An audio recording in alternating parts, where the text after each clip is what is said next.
రాధాకృష్ణ గారు నా వ్యాఖ్యలపై స్పందించినందుకు ధన్యవాదాలు. భుజాలు తడుముకుని నేరాన్ని అంగీకరిస్తూ ముందుకు వచ్చినందుకు మరొకసారి ధన్యవాదాలు. కాకపోతే అది చాలా బేలగా ఉంది, చాలా గందరగోళంగా కూడా ఉంది. దొరికిపోయిన నేరస్తుడి తత్తరపాటు అందులో కనిపిస్తుంది. ఎంత పెద్ద నేరస్తుడైనా పోలీసులకు దొరికినప్పుడు ఇలాగే గందరగోళానికి గురవుతాడు.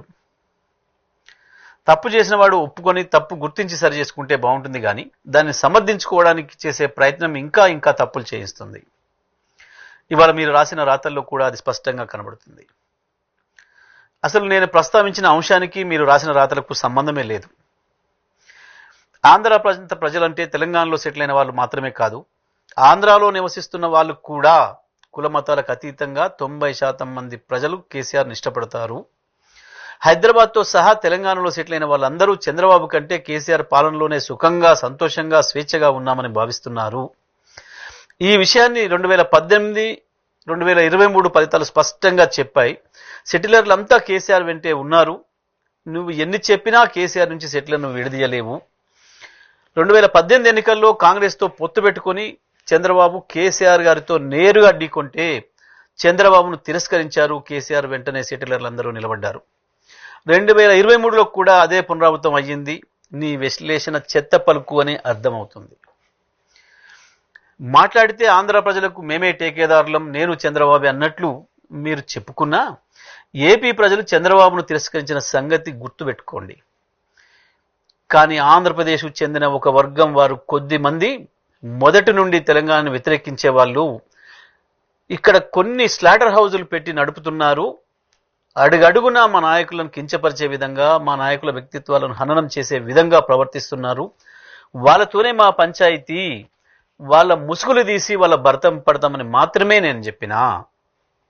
ఏ ఆధారం లేకుండా పుంకాలుగా వేల కొద్ది పేజీలు మా నాయకులపై రాసిన రాతల గురించే నేను ప్రస్తావించిన. మీడియా విలువలు, జర్నలిజం విలువల గురించి మాత్రమే మాట్లాడినా. కానీ మీరు ఆ అంశాన్ని వదిలేసి కేసీఆర్ గారిపై, కేటీఆర్ గారిపై, బీఆర్ఎస్ పై మీ అక్కసినంతా వెళ్ళబోసుకున్నారు, విషయాన్ని వెళ్ళగక్కిండ్రు. కేసీఆర్, కేటీఆర్ వ్యక్తిత్వాలపై జరిగిన దాడి లక్షలాది మంది అభిమానులు, కార్యకర్తల హృదయాలను గాయపరిచిన సంఘటనలు మీకు చాలా చిన్నవిగా కనపడ్డాయి. అవి పట్టించుకోవాల్సిన అంశమే కాదని మీరు సెలవిచ్చారు. తన అభిమాన నాయకుల్ని, వారి వ్యక్తిత్వాన్ని హననం చేస్తే అభిమానులు, కార్యకర్తలు చేసిన చిన్న నిరసన మాత్రం మీకు చాలా పెద్దదిగా కనపడింది. వ్యక్తిత్వం అనేది మీ దృష్టిలో చాలా చిన్నది కావచ్చు, అది పెద్దగా పట్టించుకోవాల్సిన విషయం కాకపోవచ్చు మీకు, కానీ మాకు అదే ప్రధానం. ఒక రాజకీయ పార్టీ విధి విధానాలపై, గెలుపోటములపై ఎవరైనా విశ్లేషించవచ్చు, కానీ ఆ సందర్భంగా బీఆర్ఎస్ పై మీరు చేసిన విశ్లేషణ, మీరు ఉపయోగించిన భాష, వాడిన పదాలు జర్నలిజం పరిధులను దాటింది. మళ్ళీ మీ మాటల్లోనే చెప్పాలంటే, మీరు రాసిన రాతల్లోనే, మీరు రాసిన పదాల్లోనే చెప్పాలంటే మీ బల్పును, అహంకారాన్ని తెలియజేస్తుంది. ఏదో పుట్టింటి గొప్పతనం, మేనమామ దగ్గరలాగా కేసీఆర్ గొప్పతనం నా బోటి వాళ్ళ దగ్గర అనేదో మాట్లాడినవే నేను కూడా అనొచ్చు. నీలాంటి బోడిగాడికి మా కేసీఆర్ గురించి చెప్పే అక్కర నాకు లేదు అని చెప్పి అనొచ్చు. కానీ నాకు సంస్కారం ఉంది. ఇక కేసీఆర్ సంస్కారం గురించి, కేసీఆర్ దయాగుణం గురించి, కేసీఆర్ క్షమాగుణం గురించి మీకు ఒక విషయం గుర్తు చేస్తా.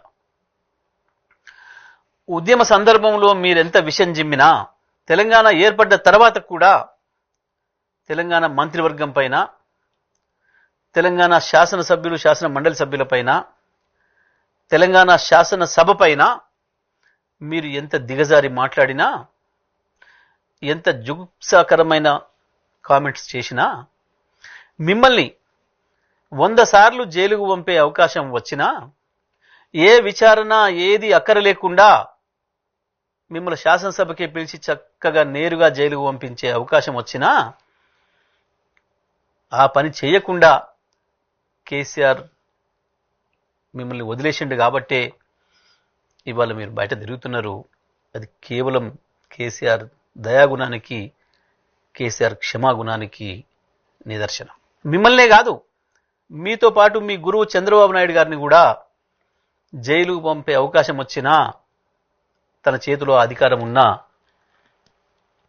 వద్దులే మనకెందుకు, రాజకీయ కక్షల ఆలోచన మనకెందుకు, మనకు కావాల్సిన తెలంగాణ రాష్ట్ర ప్రయోజనం కదా, శాశ్వతంగా వెళ్ళిపోతున్నట్టున్నాడు ఆయన, పీడబోతే తెలంగాణకు అంతకు మించిన అదృష్టం ఏముంటుంది అని చెప్పి తెలంగాణ కొరకు వదిలేసిండనే విషయం, ఆ విజ్ఞతను కేసీఆర్ ప్రదర్శించిండనే విషయం మీకు మరొకసారి గుర్తు చేస్తున్నా. కానీ మీరు మాత్రం మోడీ గారి అండ ఉందని, చంద్రబాబు మీ చెంతన ఉన్నారని, తెలంగాణ ముఖ్యమంత్రి మీ చెప్పు చేతుల్లోనే ఉన్నారని మీరు ఇష్టం వచ్చిన పద్ధతుల్లో మీడియాను అడ్డం పెట్టుకొని దాడి చేస్తూ, ఉడత ఊపులకు నేను భయపడను అని హూంకరించిన మీరు ఇవాళ 100 మంది పోలీసులను కాపలాగా తెచ్చుకొని జరగని దాడికి ఖండాలను ఇప్పించుకుంటూ వాళ్ళను వీళ్ళను బతిమాలి మీరు చేస్తున్న హడావుడి, మీరు ఏ ఊపులకు దేనికి భయపడతారో అర్థమవుతుంది. ఇక మరుగుజ్జు విషయానికి వస్తే, సరే సాధారణంగా మరుగుజ్జు అని మనం ఎవరినంటాం, సహజత్వానికి విరుద్ధంగా ఉన్నప్పుడు, మనిషి సహజంగా ఎదగాల్సిన వయసుకి ఎదగాల్సినంత ఎత్తు ఎదగకపోతేనో, మానసికంగా ఎదగకపోతేనో, లేదా ఏదైనా సందర్భంలో ఎవరైనా దేని కొరకైనా ప్రయత్నించి తీవ్రమైన ప్రయత్నం చేసి కూడా దానికి చేరుకోలేకుండా ఉన్న చోటనే నిలబడిపోతేనో, అటువంటి సందర్భంలో మరుగుజ్జు అని వాడతారు. ఆ పదాన్ని మరుగుజ్జు అని అక్కడ వాడతారు. కానీ నాకు ఆశ్చర్యం వేసింది. సరే, నేను మీకు తెలియకపోవడం అనేది మీ మరుగుజ్జుతనం తప్ప నా మరుగుజ్జుతనం కాదు. అది నేనెందుకు మీకు తెలియకపోవడం అనేది మీ మరుగుజ్జుతనం. మీరేందో నాకు బాగా తెలుసు అనువు. నేను 11 సంవత్సరాల వయసులోనే కులం గోడల్ని బద్దలు కొట్టి సామాజిక అంతరాలు లేవు అని చెప్పిన ఆలోచనలతో వికసించిన వాడిని. 16 ఏళ్లకే పీడిత ప్రజల కొరకు ప్రాణం ఇవ్వటానికి వెళ్ళిన వాడిని, సమాజం కొరకు ఆరాటపడ్డవాడిని. ఆ తర్వాత నాకు జన్మనిచ్చిన ఈ నేల తల్లి విముక్తి కావాలని 25 ఏళ్లుగా నమ్ముకున్న నాయకుడి కేసీఆర్ వెంట నడుస్తూ 14 ఏళ్లు విరామం లేకుండా, రాజీ లేకుండా పోరాటం చేసిన వాడిని. 10 సంవత్సరాలు మీ దోపిడి వల్ల అన్యాయానికి గురైన నా నల్గొండ జిల్లాను బాగు చేసుకోవడం కొరకు తెలంగాణలో కేసీఆర్ నాకు ఇచ్చిన బాధ్యత నిరంతర విద్యుత్తును ప్రజలకు అందించడం కొరకు పనిచేసిన వాడిని, దాంట్లో విజయం సాధించిన వాడిని. ఇక నా పరిపక్వత ఏందో, నా రాజకీయ ప్రస్థానం ఏందో అందరికీ తెలిసి ఇవ్వాలి. ఇక మీ గురించి మాట్లాడుకుందాం. మీరు రాసిన పోలిక, పాపం తల్లిదండ్రుల సహకారంతో తల్లిదండ్రులు పంపిస్తే, అది ఏ రాష్ట్రానికైనా ఏ దేశానికైనా వెళ్ళి చదువుకునే, పాఠశాలకు వెళ్ళి చదువుకునే పిల్లలకు బతుకుదెరువు కొరకు వచ్చి ఇక్కడ దోపిడి ప్రారంభించి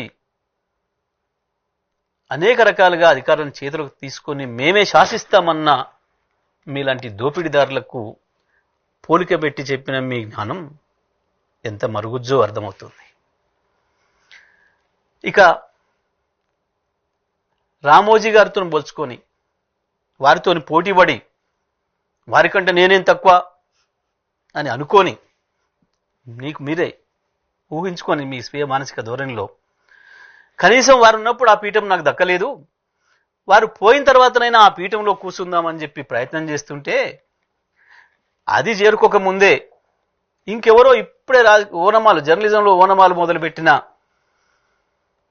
వాడోడో నాకు పోటీకి వచ్చిండు, నా మీద జరగాల్సిన దాడి వాడి మీద జరిగి ప్రచారం అంతా వణికిపోతుంది అన్న భయంతో లేని దాడిని సృష్టించుకొని, పోలీసులు పిలిపించుకొని, అడిగి మరీ కండలు ఇప్పించుకొని మీరు చేస్తున్న హంగామా మీ మరుగుజ్జు స్థాయిని తెలియజేస్తా ఉంది. నువ్వు అనుకున్న చోటికి చేరుకోలేక అక్కడే నిలబడిపోయినవే, అది మరుగుజ్జుతనం. ఇక మీడియా, నేనేమైనా చేస్తా, నేనేమైనా చేసి మిమ్మల్ని బదనాం చేస్తా, మీ పైన మట్టి పోస్తా, మీ పైన రంగులు పోస్తా, మీ పైన బురద పోస్తా అని చెప్పి భయపెట్టించి బ్లాక్మెయిల్ చేసి మీ వీడియోలకు పిలిపించుకుంటున్నా సెలబ్రిటీలు, రాజకీయ ప్రముఖులు కావచ్చు, వ్యాపార ప్రముఖులు కావచ్చు, సినీ ప్రముఖులు కావచ్చు, అందులో మగవాళ్ళైనా కావచ్చు, ఆడవాళ్ళైనా కావచ్చు, మీ దగ్గరికి వచ్చినప్పుడు మీరు వాళ్ళ పట్ల ప్రవర్తిస్తున్న తీరు, మీరు వాళ్ళకి వేసే ప్రశ్నలు మీ మరుగుజ్జుతనానికి నిదర్శనం. కనీసం పాపం వాళ్ళ ఇళ్లల్లో వాళ్ళ కుటుంబ సభ్యులు ఉంటారు, వాళ్ళు ఎంత వేదనకు గురవుతారు. ఇక్కడికి వచ్చిన వాళ్ళు మీ పట్ల భయంతో ఎంత హింసపడుతున్నారు అన్న విషయాన్ని కూడా గ్రహించలేని మీ మానసిక పరిస్థితి మరుగుజ్జుది. ఇవాళే కాదు, చాలా కాలం నుంచి చాలామంది మహిళా సెలబ్రిటీలని ఆ రోజుకి వాళ్ళకు జనంలో ఉన్న పాపులారిటీని మీ మీడియా అవసరం కొరకు ఇంటర్వ్యూలు చేయాలి, దాని ద్వారా ప్రచారం పొందాలన్న దుగ్ధతోని మీరు పిలిస్తే కూడా చాలామంది మీ స్టూడియోకి రావడానికి భయపడి వెనుకంజ వేసిందనేది వాస్తవం. ఇప్పటికి కూడా చాలామంది రావడం లేదనేది వాస్తవం. ఇక మీరు బతిమాలితేనో లేదా వాళ్ళంతలో వాళ్ళు మీ దగ్గరకు వచ్చిన ముఖ్యమంత్రుల పట్ల కావచ్చు, మంత్రుల పట్ల కావచ్చు, ఇతర ప్రజాప్రతినిధులు, ప్రముఖులు ఎవరైనా కావచ్చు, వాళ్ళకి మీరు ఇచ్చే స్వాగతం, ఎవరైనా ఇంటికి వస్తే ఇంటి ముందటికి వెళ్ళి వాళ్ళని ఆహ్వానించడం అనేది కనీస మర్యాద వాళ్ళెవరైనా. కానీ మీ ప్రవర్తన, వాళ్ళ పట్ల మీ ప్రవర్తన, మీరు వాళ్ళకి ఇస్తున్న గౌరవం మీ కురిచ సంస్కారానికి నిదర్శనం. దాన్నే మరుగుజ్జుతనం అంటారు. ఇంకా ఇవాళ ప్రపంచమంతా కులమతాల గోడల్ని బద్దలు కొట్టుకొని నాగరికత వైపు పోతుంది. కానీ 40 ఏళ్ల క్రితమే పత్రికా రంగంలోకి వచ్చిన మీరు, మీ ఆలోచనలు ఇంకా కుల చట్రంలోనే ఇరుక్కొని ఉండడం అనేది మీ మరుగుజ్జుతనానికి నిదర్శనం. మీరు అంతకంటే ఎక్కువ ఎదగలేకపోయినారు, వాటి నుంచి బయట రాలేకపోయినారు, ఇంకా దాంట్లోనే పనిచేస్తున్నారు. నిజమే, మీ జాగీరా కదా మీరన్నది. మేం జాగీర్దారులం కాదు, మేం కాపలాదారులం అనే విషయాన్ని కేసీఆర్ గారు 100 సార్లు చెప్పారు. అవును, మేం తెలంగాణ తల్లి వాకిట జాగిలాలం.